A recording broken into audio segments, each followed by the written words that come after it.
Ça fait pas mal d'années que l'UNESCO réfléchit à la question de l'enseignement de la philosophie avec un point de départ extrêmement simple.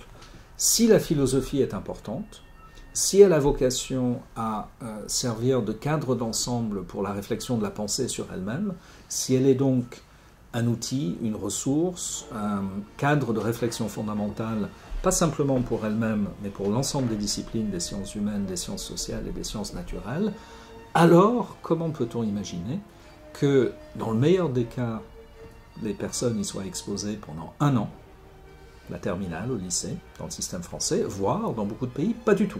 Le but de la chaire UNESCO, c'est de développer l'esprit critique, le débat démocratique, la laïcité au sens universaliste du terme, c'est-à-dire qu'au-delà de nos différences culturelles, religieuses, économiques, quand on fait discuter des enfants du Bénin, du fin fond du Bénin et des enfants de Monaco, il y a aussi une différence culturelle énorme, c'est de montrer qu'au-delà de ces différences-là, il y a une fraternité, et la fraternité des questions philosophiques. Parce que l'amour, le bonheur, la mort, le bien, le mal, on se les pose.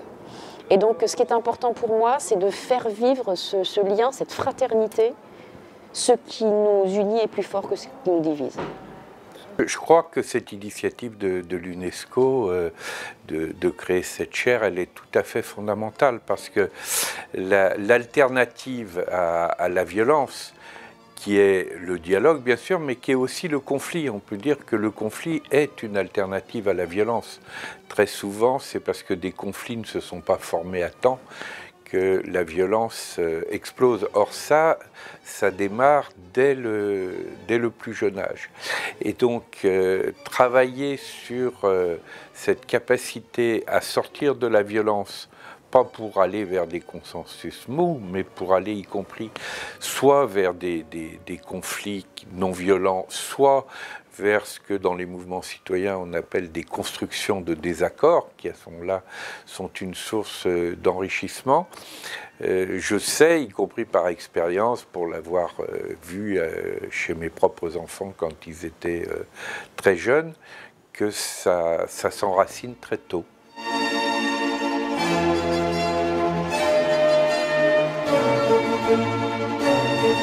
Philogène a été fondée en février 2015 suite aux événements tragiques que nous avons connus ici au Québec, au Canada et après ça par la suite à Paris, notamment les événements de Charlie Hebdo.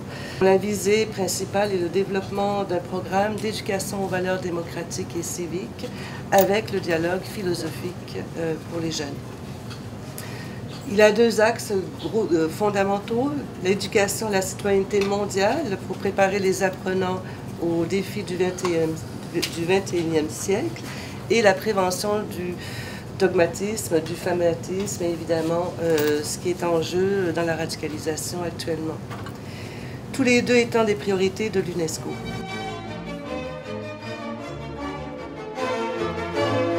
Parce que la pratique de la philosophie avec les enfants, ça se développe partout dans le monde. Ça a commencé avec Matthew Lipman aux États-Unis, véritablement dans les années 70, ça s'est développé au Canada, et puis ça s'est développé dans tout le monde anglo-saxon. Il y en a en Australie, en Nouvelle-Zélande, mais aussi en Asie, en Afrique, etc. C'est la première chaire de philosophie avec les enfants dans le monde. Cette chaire aurait pu être créée par Matthew Lipman, le précurseur dans les années 1970 de la philosophie avec les enfants. Elle aurait pu aussi bien être créée par Michel Sasseville, par exemple, disons au Québec. Et dans le cadre du programme de formation morale, on cherchait une manière d'intégrer la dimension sociale à la formation morale, parce qu'on était beaucoup axé sur une formation morale individuelle, et on se demandait comment faire. Et Anita Caron a découvert les travaux de Matthew Lipman, qui lui avait débuté déjà son travail en 1968 avec Anne-Margaret Sharp. Ça fait déjà plus de 50 ans, en fait, que le tout est en route. Et comme je le disais ce matin, c'est présent dans 74 pays aujourd'hui. Alors, il y a beaucoup d'endroits où les gens sont très intéressés par l'idée de faire de la philosophie avec les enfants. Je suis lancé dans les recherches, j'ai compris que Matthew Lipman, qui était le précurseur, il avait déjà commencé depuis les années 1968. Et il n'enseignait pas la philosophie comme on enseignait au collège, où on parlait des grandes tendances philosophiques, les grandes théories, on ne parlait pas de Descartes, mais on développait beaucoup plus. Ouais, la réflexion au niveau des enfants, le respect de l'autre, le jugement, le raisonnement. Je pense qu'il faut être honnête et que tous ceux qui travaillent la philosophie pour enfants, ou en tout cas qui l'ont approchée intellectuellement, savent que notre dette pédagogique à Matthew Lipman est immense, parce que c'est lui qui a pensé pour la première fois à la philosophie pour enfants. Philosophy for children is a version of the philosophy that appears in the university. It's a way of doing philosophy that is appropriate to a certain kind of audience.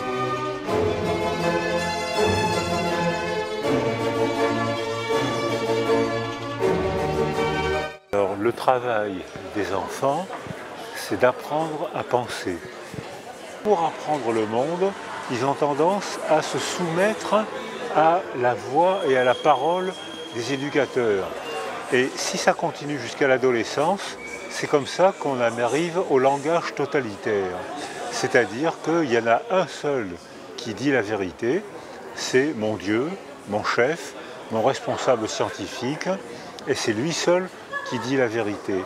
Et l'école a tendance à aggraver la récitation plutôt que la réflexion.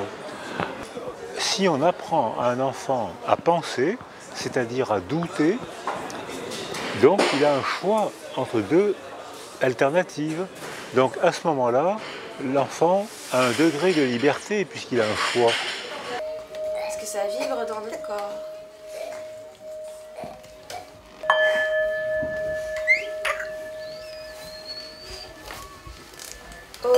Aujourd'hui, c'est l'atelier de philosophie.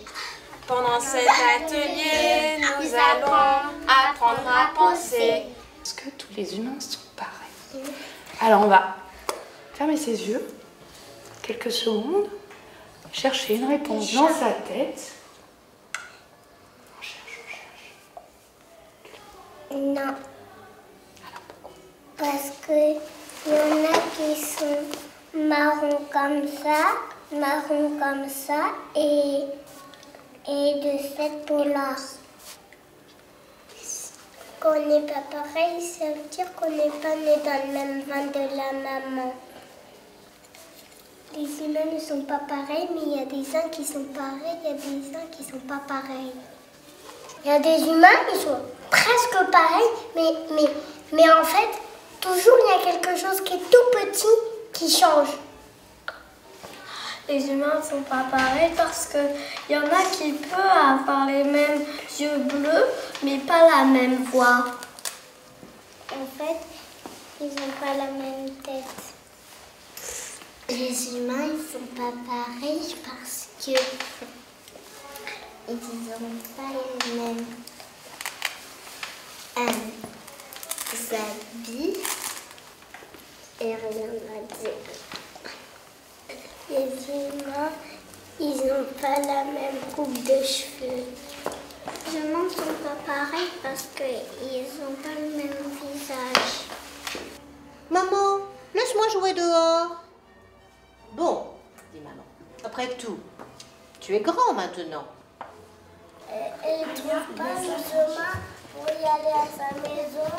Il a besoin de sa maman. Pourquoi?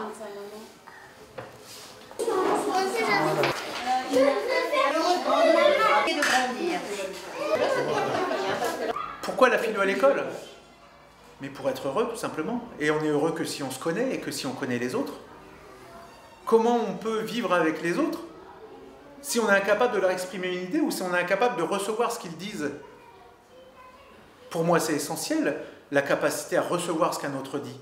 Parce que faut que ça nous conforte parfois. Et ça nous amène un petit peu de satisfaction immédiate. Mais parfois aussi, ça nous bouleverse un petit peu. Et ces bouleversements font qu'on se connaît mieux, qu'on grandit, et qu'on se connaît mieux grâce à l'autre. Et quand on commence à percevoir tout ça, cette capacité justement à s'enrichir grâce à autrui, et bien c'est là où on trouve les moyens de s'épanouir dans son quotidien. Donc pour moi, la philo, oui, c'est ça. C'est s'épanouir et être heureux. Moi, avant, quand j'étais chez moi, je suis partie de ma maison. Ça va être la dernière image, regardez-la bien. On pose bien son dos. On est en forme. Et surtout, pensez à réfléchir.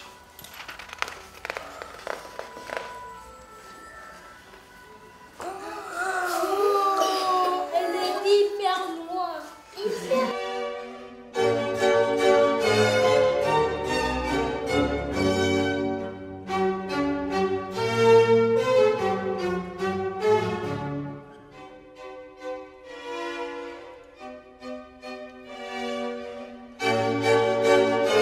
L'inspection générale des philosophies, par exemple, pensait, et c'est toujours son point de vue, que finalement on peut faire des choses intéressantes avec les enfants, mais il ne faut pas appeler ça, disons, philosophie.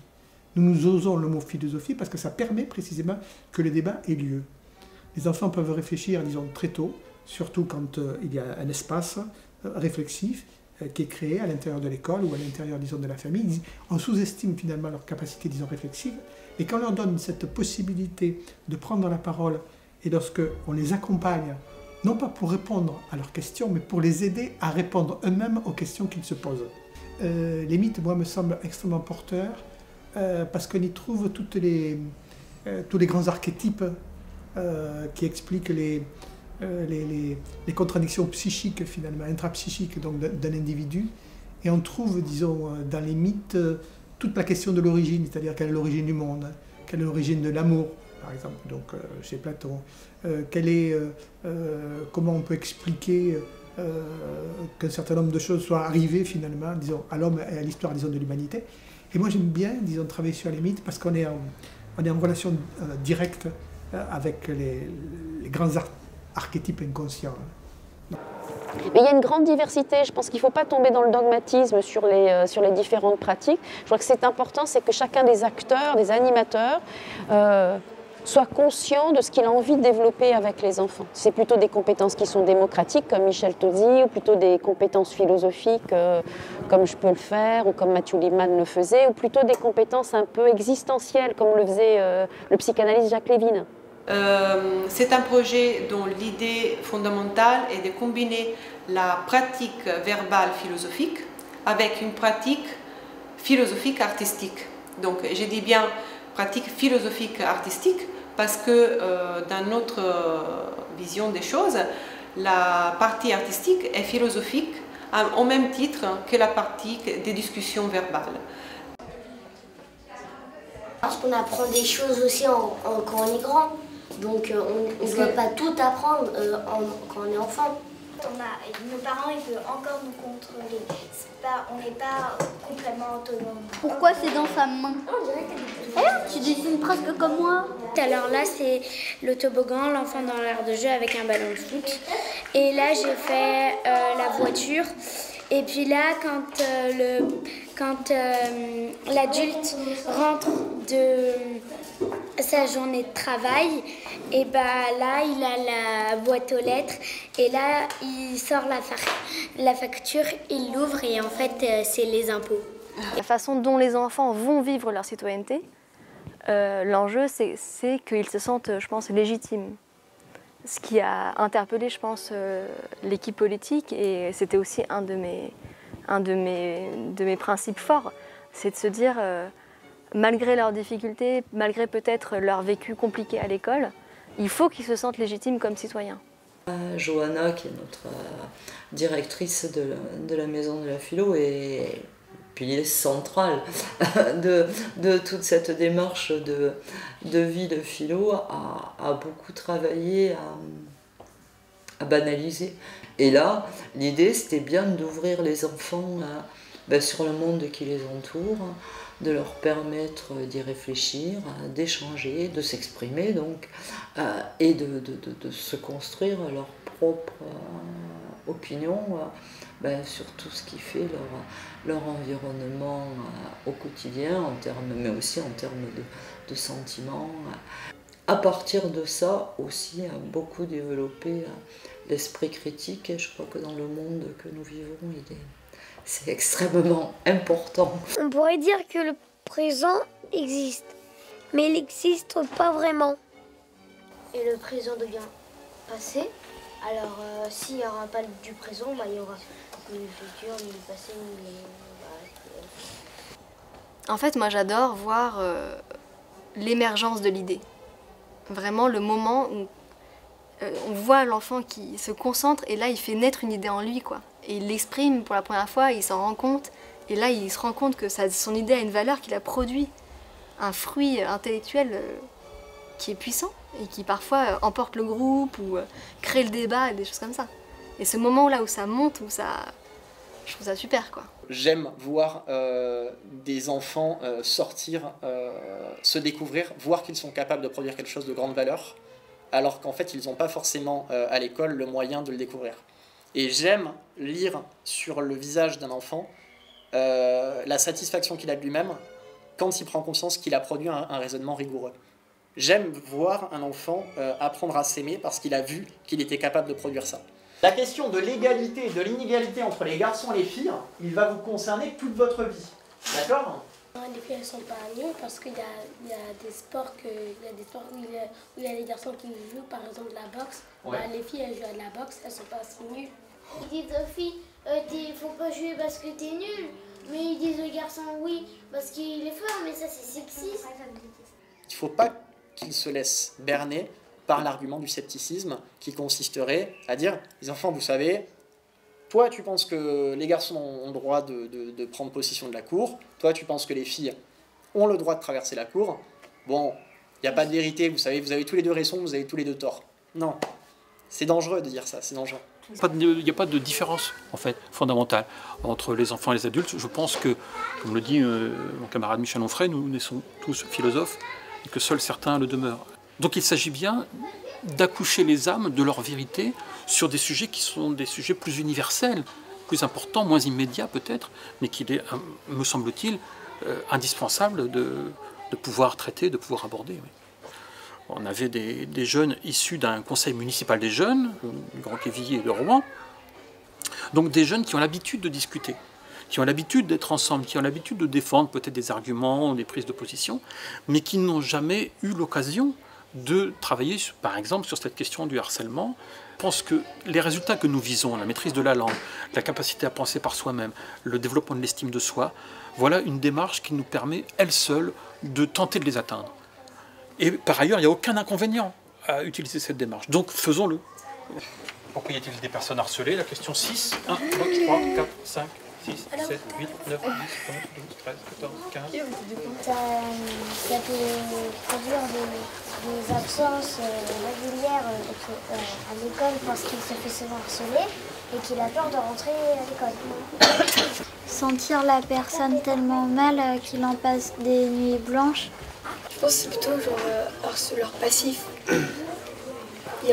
C'est quand il y a des gens, ils harcèlent, mais nous on harcèle pas, mais on dit rien non plus. Que ne pas défendre l'autre dans un sens où avoir peur de celui qui harcèle et avoir peur de se faire harceler. N'avoir peur, c'est pas se poser une question. Pour se poser une question, il ne faut pas avoir peur, il faut craindre un sujet.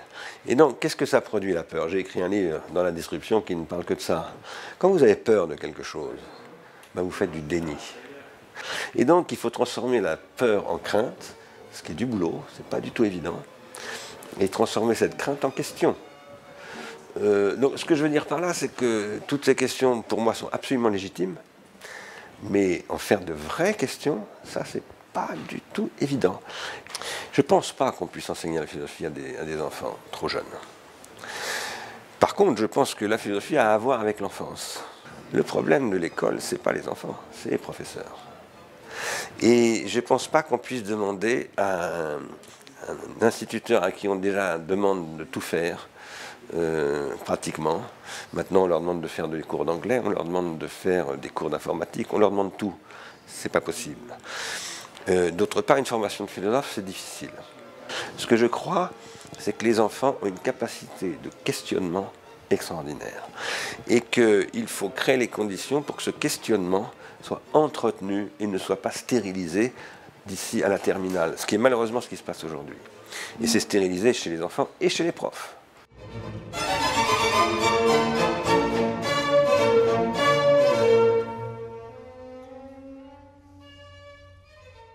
Je pense que les objectifs, au départ, c'est de développer un sentiment d'appartenance.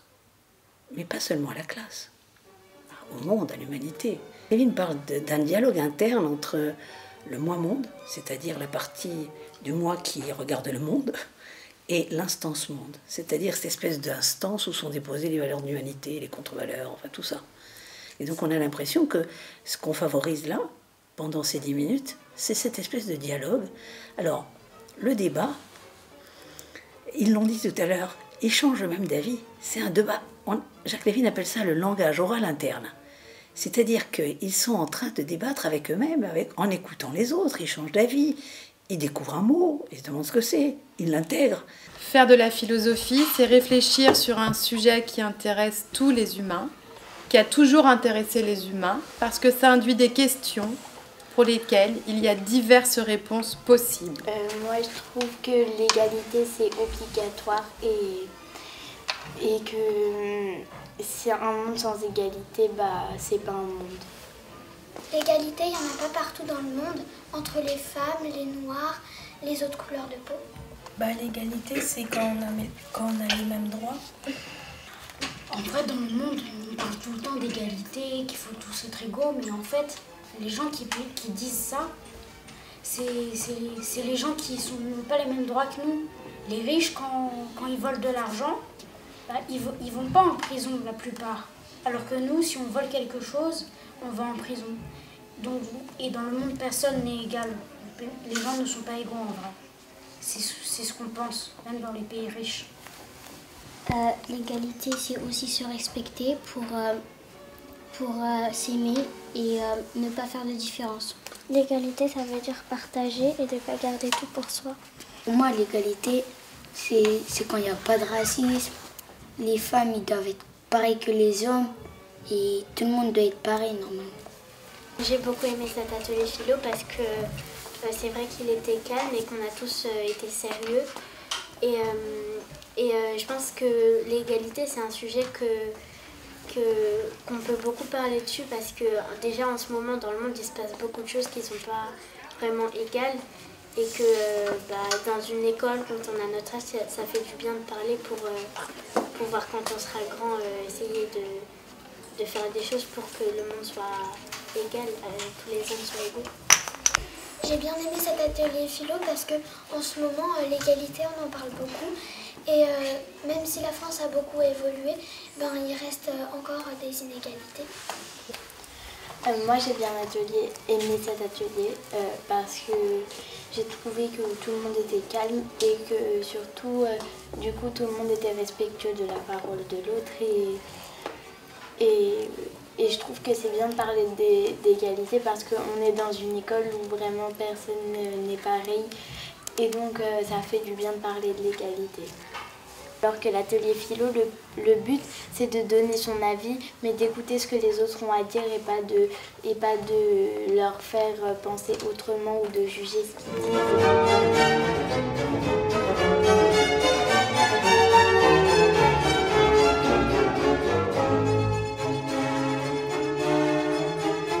Enseigner dans un centre comme celui-ci, qui est un centre qui accueille des adolescents qui ont des problèmes physiques ou psychiques, qui doivent être suivis pour ces problèmes, c'est quelque chose qui m'a semblé très intéressant dans la mesure où ce sont des jeunes qui traversent une période de leur vie difficile, dans laquelle ils se posent beaucoup de questions. Et en fait, le cours de philosophie est un lieu dans lequel on peut recevoir ces questions-là.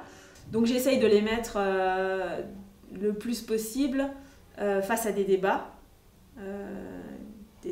sur des questions liées au programme, mais des débats qui les mettent en position de se demander eux-mêmes qu'est-ce que tu penses sur cette question d'abord, ensuite de s'écouter, d'écouter ce que disent les autres et de se confronter à ce que pensent les autres, soit en cherchant eux-mêmes à mieux savoir ce qu'ils pensent, soit en cherchant à comprendre ce que les autres pensent et pourquoi ils le pensent, et puis ensuite de se confronter aux contradictions qu'ils rencontrent. C'est-à-dire à partir du moment où ils comprennent qu'on peut voir les choses de façon différente, et qu'est-ce qu'on fait, quoi? Comment est-ce qu'on surmonte cette contradiction? Comment est-ce que la pensée surmonte cette contradiction? Parfois, c'est des personnes qui veulent avoir bonne conscience.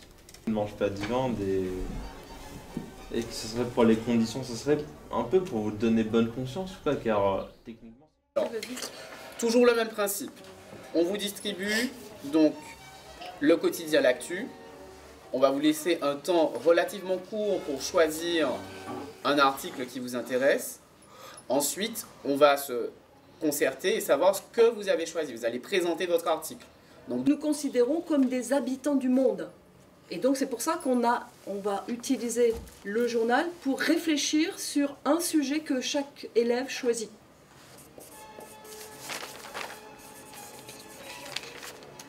Moi j'ai choisi l'article Afrique du Sud, retour sur le procès de Mandela et de ses co-accusés. Un Français originaire du Pas-de-Calais vient d'être arrêté avec 4 kilos de drogue, cocaïne, ecstasy dans sa valise à son arrivée en Indonésie. On a retrouvé plus de 650 kilos de cocaïne dans un camion qui transportait des poissons surgelés. J'ai choisi un article, c'est un jeune homme qui habite en Afghanistan, qui est venu en France à 9 ans. Non, il a quitté son pays à 9 ans, il est arrivé en France à 18 ans et il a eu les papiers seulement à 18 ans. Moi j'ai choisi Booba et Karis jugés aujourd'hui pour leur Rix. Moi j'ai choisi J'ai toujours voulu faire du cinéma. Le prix du meilleur but de l'année de la FIFA. J'ai choisi Apple lance des iPhones plus grands et plus chers.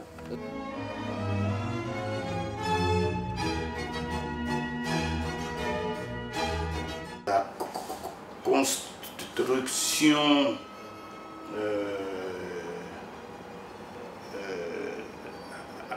avec les enfants eux-mêmes, des attitudes qu'ils doivent avoir entre eux et face à la société. C'est une chose importante. Quand j'ai fait une étude comparative, je me suis rendu aisément compte que le programme béninois est parfaitement adapté à ça. Alors qu'au départ, j'étais réticent. Et je me suis dit, mais on peut partir de ces thèmes très chauds là, qui sont des thèmes liés à la morale, au civisme, et on va amener les enfants à développer chez les enfants le raisonnement, le jugement. Et quand ils seront au collège, ce serait fantastique. Leur peur, c'est ça. C'est-à-dire la libération de l'esprit, la libération donc des individus, des citoyens, ça leur fait peur. Parce que justement, en éclairant chacun, en éveillant la conscience de chacun, il serait difficile de manipuler. Il serait difficile demain de mentir. Il serait difficile demain de cacher la vérité. Donc sur ce point, les politiciens, en tout cas africains ou béninois en particulier, ils n'ont pas intérêt à ce que les gens soient éveillés sur leurs droits, sur leurs devoirs, sur le rôle de la loi, etc., sur la gouvernance, sur les mauvaises pratiques et la lutte contre l'impunité et la corruption. Ils ne sont pas prêts pour ça. Mais il faut aller progressivement là pour le faire du bien. Si vous êtes investi d'un pouvoir, vous êtes investi d'une parcelle de pouvoir, vous avez le devoir de servir et non pas de vous servir. Le devoir de servir, c'est de faire en sorte que le bien public soit défendu. Et on ne peut le défendre que si et seulement si chacun comprenne le sens du bien public. Je n'aime pas me positionner comme celui qui sait ou celle qui sait. Et pour moi, avec les enfants, c'est cette posture-là, l'animateur qui est garant du groupe et de l'écoute collective et de la quête de la recherche. Et du coup, ce n'est pas moi qui suis la clé et qui suis gardienne de la vérité. Et là, de sortir de la salle de cours, de découvrir de nouveaux élèves, de découvrir leur point de vue, leur manière de penser. C'était super intéressant. Enfin, il y a des réponses qui venaient, des réponses auxquelles on ne s'attendait pas du tout. Et du coup, c'était vraiment instantané, c'était naturel, c'était vivant. Mais aussi, comme le dit ma camarade, le fait qu'on soit tous, que dans notre classe, nous soyons tous au même niveau scolaire, que le système éducatif nous ait enseigné une manière de penser, le fait qu'on aille voir des élèves plus petits que nous, qui n'ont pas encore forcément cette manière de penser, justement, c'est pour ça qu'on avait des réponses vraiment auxquelles on ne s'y attendait vraiment pas. Donc ça rendait l'échange encore plus intéressant. Les mots qui sont sortis, c'est compromis, promesse, respect de ses promesses. Et du coup, à chaque fois qu'ils parlaient, à chaque fois qu'ils répondaient, les enfants, je me suis rendu compte en fait, qu'ils avaient des valeurs fortes déjà intégrées. C'est pas des choses que quelqu'un leur disait, ça venait d'eux-mêmes, c'était naturel. Et du coup, honnêtement, je m'y attendais vraiment pas. Et toi, face à la question, c'est quelque chose de très utile parce que je me suis rendu compte que maintenant, dans les autres matières aussi, quand on me pose des questions, je ne me réfugie pas derrière ce que le professeur m'avait déjà dit. Je réfléchis par moi-même, je me dis, ah oui, moi, qu'est-ce que je ferais, comment ça pourrait se passer avec mon vécu, Du coup, ça me grandit, je crois. Ça permet vraiment d'avoir une... pour ma part, moi, ça m'a aidé à voir les choses d'une différente manière. Parce que quand j'arrivais devant une question, par exemple, est-ce que l'homme peut être heureux? J'avais du mal à trouver des arguments pour nuancer les propos. Mais là, le fait de pouvoir, grâce à cette matière, d'avoir un autre point de vue, un point de vue plus global et aussi de penser par soi-même, d'apprendre à penser par soi-même, ça aide, comme l'on me l'a dit, dans plusieurs matières et dans le quotidien, je dirais. Oui, dans la vie de tous les jours. Quoi. Donc, ça c'est super parce qu'on voit qu'au début, ils ont du mal. Ils sont dans l'anecdotique, ils savent pas quoi dire, ils s'écoutent pas. Et puis on voit, voilà, 2 ans après, ce que ça donne, même en termes de langage, sur les compétences à l'oral. Voilà, c'est des ateliers qui, le vocabulaire, la syntaxe, toutes les compétences qu'on appelle le vivre ensemble, écouter l'autre, se mettre à la place de l'autre, être capable d'empathie, d'écoute, etc. Et ce qui est très très bien aussi dans ce documentaire, c'est qu'on voit non seulement les progrès des élèves, mais on voit aussi les progrès de la maîtresse. Même en France, il y a 2 grands courants.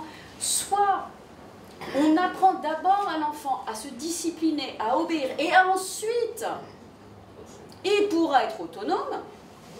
Et l'autre courant, qui est plutôt rousseauiste, c'est de dire on n'apprend pas la liberté en apprenant d'abord à obéir et à se soumettre. L'éducation à la liberté, elle se fait par l'exercice de la liberté. Parce qu'après, c'est trop tard, c'est acquis. Donc, et les gens deviennent des gens qui obéissent et qui réfléchissent plus. C'est ce que dit Hannah Arendt. Apprendre les gamins à obéir et non seulement apprendre à penser. Mais ça, c'est pas l'objectif de la philosophie. Uniquement l'objectif de la philosophie n'est pas tenir compte de nos volets. C'est pourquoi je dis il vaut mieux donc réfléchir encore pour voir si on peut intégrer cet aspect-là.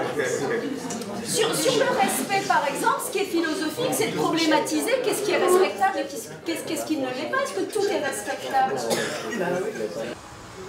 Et j'ai l'impression que ce sont les outils que ces ateliers apportent aux enfants, des outils pour penser ce qu'on est, mais pour penser aussi peut-être des solutions ou des voies à emprunter pour qu'on puisse mieux vivre ensemble. Quand vous venez pratiquement en Afrique et au Bénin, il y a un problème environnemental qui se pose. Comment faire prendre conscience à partir des jeunes enfants, comment partir donc de la philosophie pour résoudre un problème d'ordre environnemental? Le rapport à l'écologie, c'est le rapport à la nature, mais c'est aussi le rapport beaucoup plus large au cosmos. C'est aussi, est-ce que l'univers dans lequel nous sommes a un sens? C'est pour ça aussi que des questions comme la mort et le sens de la vie apparaissent. Et l'écologie est un vecteur puissant pour poser ces questions-là.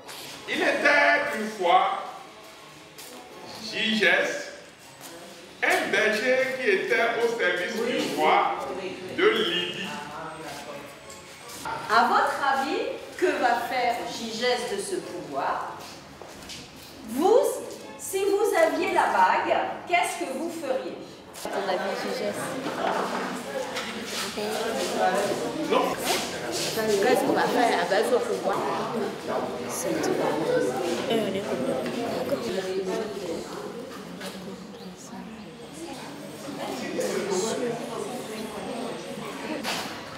Comme c'était pour lui. Gigès va faire la guerre avec la bague. Ah, il va faire la guerre avec la bague. Gigès peut voler les brebis du roi. Ce Gigès va utiliser cette bague pour faire son pouvoir. Gigès peut utiliser cette bague magique pour garder ses troupeaux. Si moi j'avais la bague pour une journée, je ferais guérir ma famille. Ah, il va utiliser cette bague pour guérir sa famille. Oui. Protéger ma famille. Protéger sa famille. Je peux faire la guerre. La guerre. Ah, tu vas faire la guerre avec ça. La guerre. Pour montrer ta force. Je peux voler de l'or. Je vais utiliser pour attraper les voleurs. J'avais pris cette bague pour une journée. Je serais content. Si c'est moi qui avais cette bague, je vais sauver mon peuple avec. Ah, tu vas sauver ton peuple avec. Ah, s'il n'y a pas la loi, il n'y a pas de respect.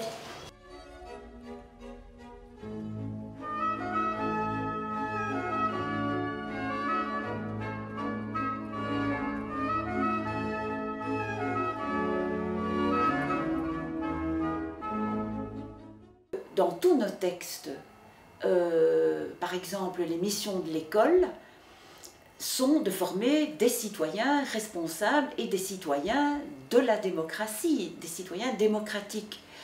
Or, si aucune discipline ne forme les élèves à cela, il y a un problème. Donc c'est la raison pour laquelle on a associé à la philosophie politique de ce cours la dimension éducation à la citoyenneté. Ce n'est pas un cours de philosophie, c'est un cours d'éducation à la philosophie et à la citoyenneté.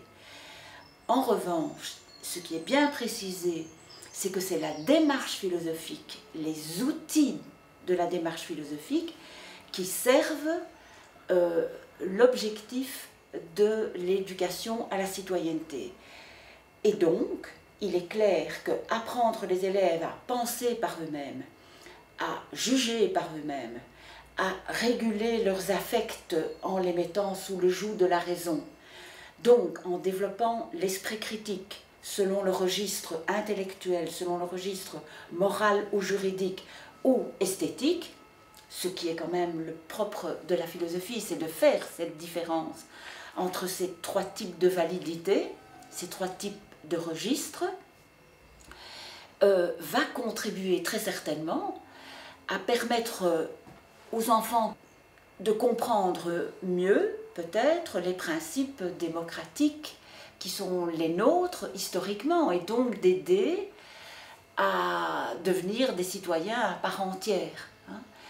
La porte d'entrée est exclusivement la philosophie pour le cours de citoyenneté, alors que dans d'autres cours philosophiques, on peut utiliser la philo, mais pas exclusivement.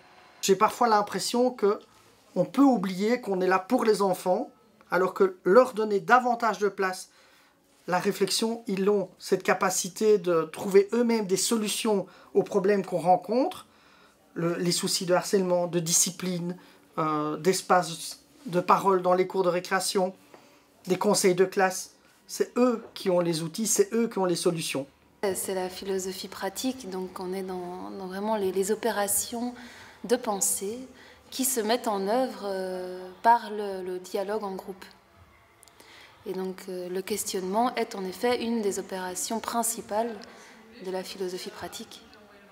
Cette idée de faire un syncrétisme en fait entre les différentes méthodes, il y a Tozzi, il y a Lippmann, il y a le dialogue socratique, Il y a toute une série de courants. Et puis nous, ce qu'on aime bien, c'est faire des dispositifs, en fait. Des choses qui fonctionnent. Par exemple, les mythes, comment est-ce qu'on les exploite? On les exploite avec un dispositif imaginé par Aline Mignon qui s'appelle clé sur porte. Et donc, il y a des clés plastifiées sur lesquelles on peut écrire avec un marqueur de tableau blanc et qui vont être les clés d'ouverture de portes qui sont également plastifiées, exposées et qui portent chacune un concept. Et les clés vont être là pour ouvrir une porte et derrière la porte, il va y avoir une question qui va relancer la discussion.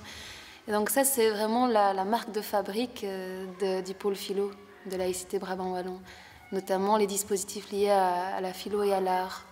Il y a pas mal de dispositifs qui peuvent être utilisés de façon un peu dynamique, autre que seulement la CRP, seulement la DVDP, seulement Axas Lévin. Voilà, c'est une forme de rencontre de toutes ces méthodes à travers des dispositifs bien précis.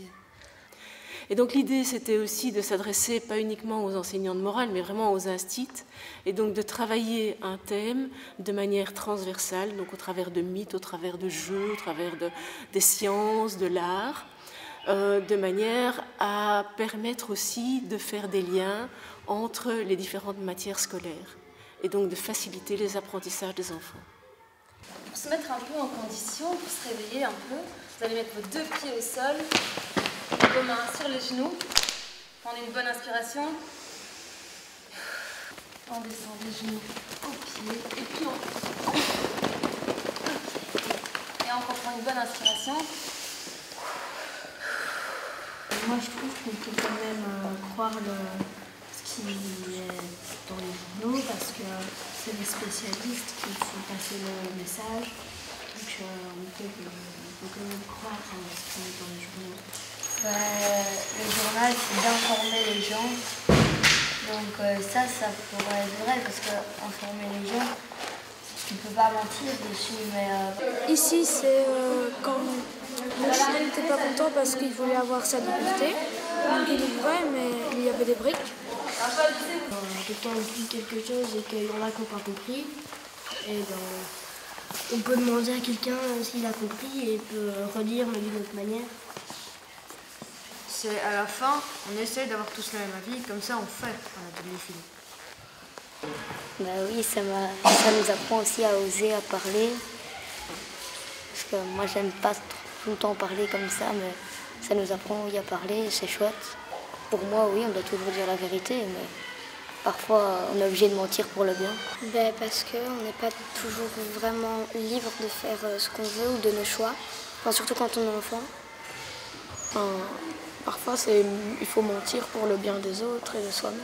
Les enfants peuvent commencer à penser à partir du moment où ils commencent à parler et ils héritent d'un langage dans lequel les significations sont déjà très sédimentées, les significations sont déjà très codées. C'est à partir du moment où ils font des liens entre ces significations héritées et que quelque chose comme une façon propre de sentir ou d'associer est mise en œuvre, qu'une pensée peut se développer et surtout se communiquer. Donc j'ai fait une recherche avec un échantillon de 400 enfants de Belgique et du Luxembourg, francophones, de l'école primaire, donc de 6 à 13 ans, où j'organisais une discussion à visée philosophique grâce à 19 instituteurs que j'avais moi-même formés. L'animation de l'atelier philo se passait à peu près de la même façon dans chaque classe tous les mois. Et à la fin de l'année scolaire, je faisais un post-test. Donc pré-test et post-test, j'avais des classes expérimentales et j'avais des classes témoins. Et j'ai donc pu mesurer la croissance du jugement normatif au bout d'une année à raison d'une discussion à visée philosophique mensuelle.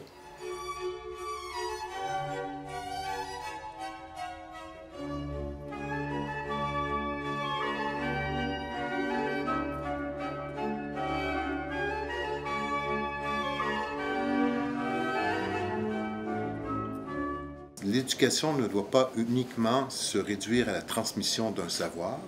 Ça n'exclut pas le savoir, mais l'éducation devrait prioritairement viser la formation de la pensée.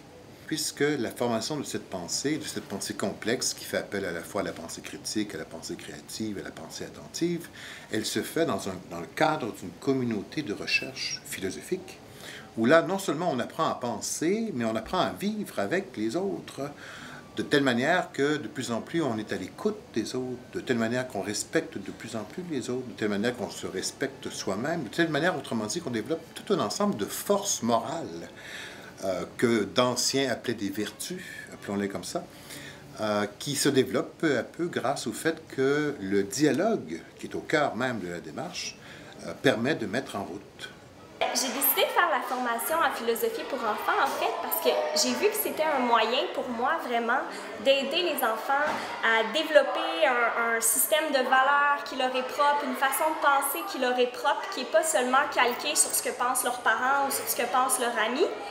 Puis quand j'ai découvert ça, vraiment, pour moi, ça a été la voie qui allait me permettre d'enseigner aux enfants les comportements de vivre ensemble, les comportements éco-citoyens, sans que ce soit moi qui leur dise quoi faire. À travers la philosophie, c'est vraiment eux qui trouvent les réponses, qui trouvent les solutions, qui développent leur pensée, sans que ça passe par moi, la figure d'autorité qui leur dit quoi faire. Mon nom est Dylan et mon surnom est Monsieur Galant.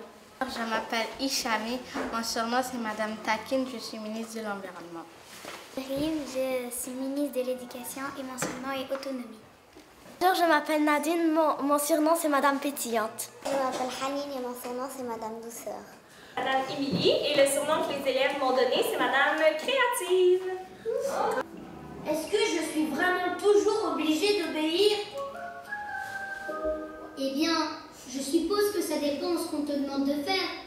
J'ai écrit que les enfants peuvent obéir quand ils croient que c'est bien.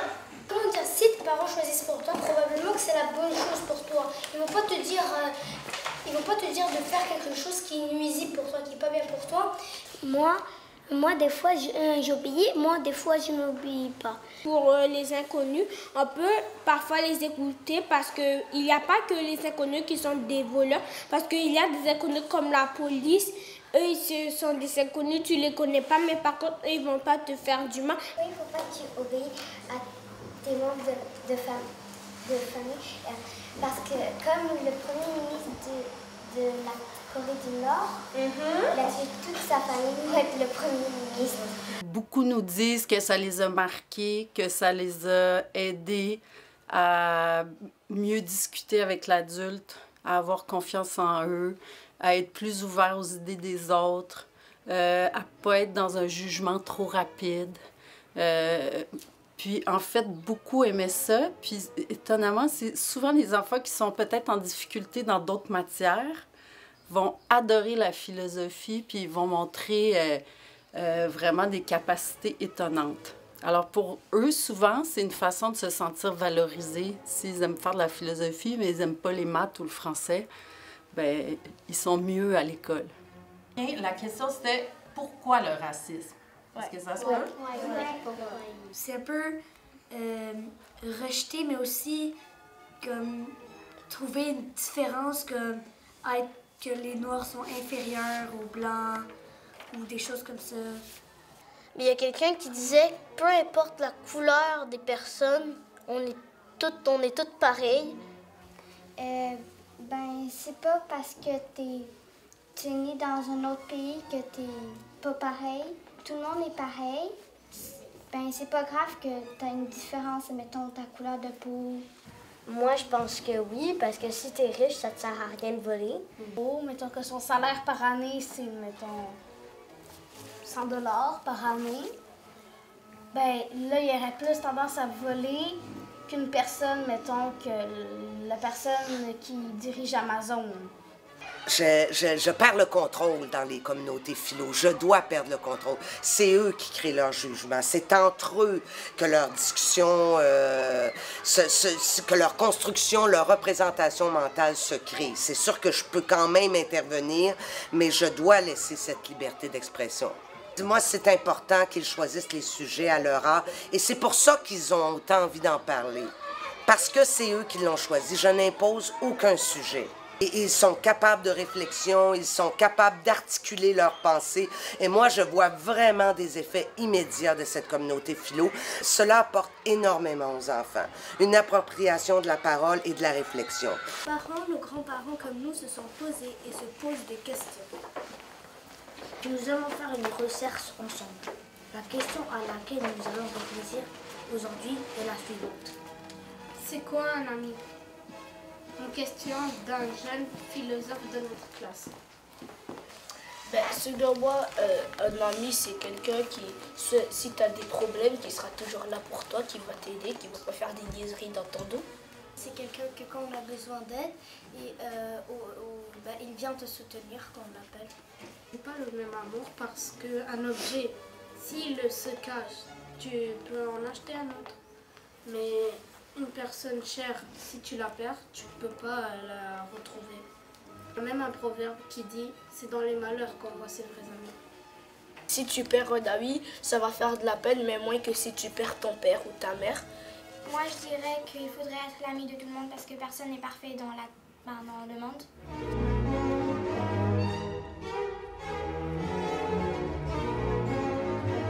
Les enfants qui avaient fait le programme de philosophie pour enfants étaient nettement plus performants que ceux qui étaient dans les groupes témoins, notamment pour être capables de détecter la violence. Et bien sûr, les enfants, dans très bas âge, apprennent vite à détecter la violence physique, les violences psychologiques, l'intimidation, le mépris, le sexisme, le racisme. On voyait très bien que pour les enfants de milieux défavorisés, la philo pour enfants était une occasion d'acquérir de l'estime de soi, de se rendre compte qu'on avait droit à la parole, qu'on avait droit d'être écouté.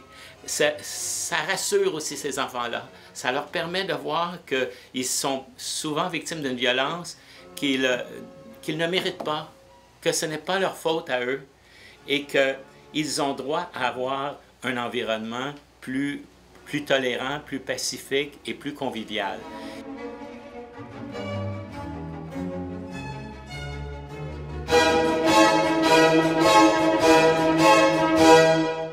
Je ne voulais pas me contenter de dire « Ah bah c'est merveilleux les ateliers philo avec les enfants » tant que j'en avais pas fait. Et donc j'en ai fait comme ça de nombreux ateliers dans 18 classes différentes et je suis revenu de nombreuses fois dans chaque classe avec des enfants de 5 ans à 11 ans. Donc plutôt le grande maternelle et primaire. Et ça a été extraordinaire. C'est-à-dire ce que j'ai découvert là, c'est-à-dire cette capacité des enfants à penser, à réfléchir. Ils se passionnent pour ces ateliers de philo. L'impact que ça avait sur la classe, c'est-à-dire que ça changeait les rapports entre les enfants, de s'écouter, de découvrir ce que l'autre pense, qu'ils n'imaginaient pas que l'autre avait une autre représentation du monde que lui, etc.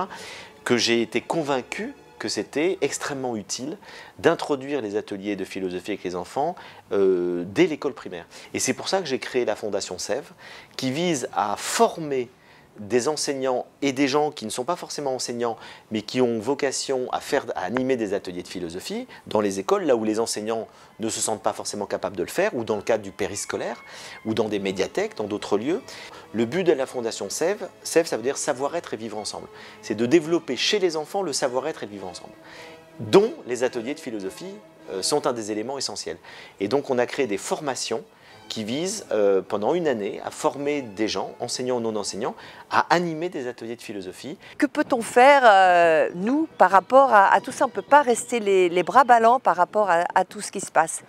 Et Frédéric, lui, avait déjà fait des ateliers de philosophie avec des enfants dans différents endroits. Et il me dit, mais c'est incroyable la capacité de réflexion des enfants à partir du moment où on les met dans un certain cadre. Et moi, avec tout ce que je fais dans l'entrepreneuriat social, etc., je dis, mais il faut faire ça à très grande échelle, parce qu'à ce moment-là, on peut changer quelque chose dans le monde. C'est par l'éducation qu'on peut changer le monde.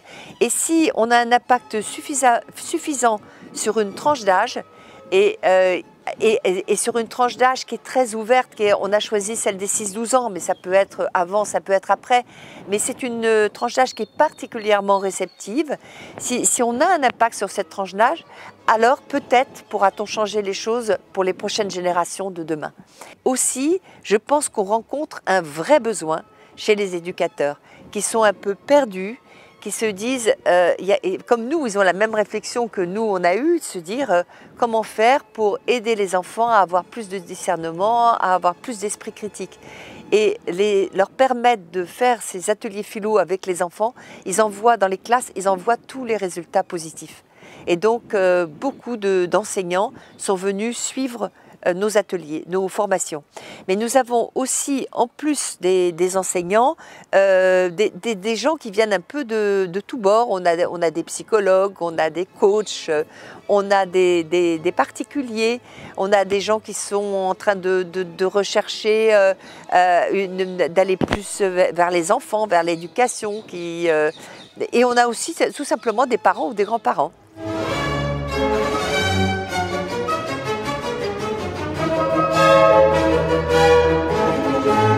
D'abord, par rapport à la chaire UNESCO, les 2 ans d'existence, on a quand même un beau bilan, on est extrêmement fiers et grâce à tous les partenaires dans le monde entier qui nous ont aidés à la fois à créer de nouvelles formations. C'est le cas à l'Université de Nantes avec la création du premier diplôme universitaire français, mais il y a eu aussi toute une série de formations qui ont pu être faites en Égypte, en Côte d'Ivoire, au Sénégal, au Bénin, au Québec. Donc on a un beau bilan en termes de développement des formations, du développement de la recherche avec des nouvelles thèses aussi sur la question, des actions de valorisation et des partenaires extrêmement prestigieux comme la BNF ou l'association Sève. Sur le terrain politique français, on a plutôt des difficultés institutionnelles puisque les discussions à visée philosophique viennent d'être retirées des nouveaux programmes d'enseignement moral et civique, mais ça ne nous empêche absolument pas de continuer notre travail de valorisation que nous a confié l'UNESCO. Il n'existait pas de diplôme universitaire français uniquement consacré à l'animation d'ateliers de philosophie avec les enfants. Il n'existait pas. Donc c'était très important qu'en France, il puisse y avoir cette offre de formation. Et il y a une grande demande, parce qu'il est complet. Il a été complet la première année, il est complet la deuxième. On refuse du monde. Donc il y a une vraie demande. Des enseignants, mais bibliothécaires, éducateurs spécialisés, médiateurs culturels. Donc l'appétence des éducateurs au sens large du terme, d'initier les enfants à la pensée philosophique, elle existe, elle est là et elle ne va pas se tarir. Donc l'offre du DU, elle reste extrêmement utile. Et ce diplôme-là, il vise essentiellement à être un diplôme de formation continue pour permettre à des enseignants, bibliothécaires, médiateurs culturels de perfectionner et de gagner une expertise professionnelle. En tant que citoyens, en tant qu'humains, nous sommes constamment menacés par des emballements émotionnels qui nous empêchent de réfléchir. Nous sommes constamment menacés par les biais cognitifs que les neurosciences ont bien étudiés depuis quelques années. Donc c'est très important d'apprendre aux enfants le plus tôt possible à prendre du recul, à réfléchir, à mettre en place, à faire fonctionner leur système 2, comme dit Daniel Kahneman. Voilà. Et les débats philosophiques peuvent énormément y aider les enfants en leur permettant justement de placer leur réflexion dans un cadre plus large. Alors, il y a la méthode et puis il y a celui qui la pratique. Ce n'est pas la méthode qui fait l'efficacité auprès des enfants, c'est la capacité de l'animateur d'être à l'écoute des enfants, de rebondir sur ce qu'ils disent. Et c'est le praticien qui fait l'efficacité de la pratique. Ce n'est pas la méthode sur laquelle on s'appuie d'abord. D'ailleurs, beaucoup de gens qui ont une méthode disent que finalement, ce qui est important, c'est les moments où ils commencent à s'en éloigner, prendre de la liberté. Et s'il n'y a pas d'intérêt, eh bien, il y a peu de chances que l'éducation qu'ils soient en train de recevoir ou de vivre ait du sens. Sans intérêt, peu de sens potentiel. Et une éducation qui n'a pas de sens, c'est guère intéressant. Si on peut déjà accepter l'autre, si on peut ne pas être même d'accord avec lui, mais l'accepter, les questions d'harmonie, les questions de socialisation. Donc je pense que nous allons sauver l'humanité.